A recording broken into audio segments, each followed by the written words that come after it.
I think I mentioned on the podcast, I mean, there have been a lot of fathers that have written, some of them were very successful. A lot of fathers have written like Wisdom from a Dad, and they've written things, and some of them have been published. And, I've heard stories of guys that I knew whose dad gave them a talking to or a book of wisdom or whatever.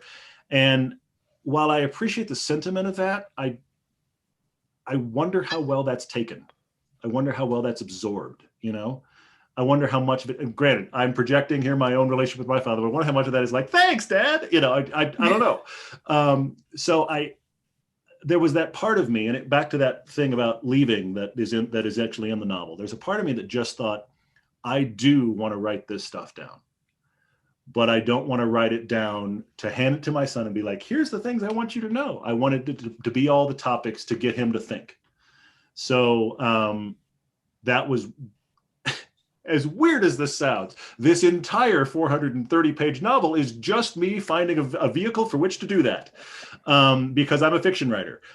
So I hope my son reads it. I hope that it resonates, and I want it to. I hope that it starts conversation. But at the same time, what I hope it does is that it starts conversation about these topics versus answers the topics.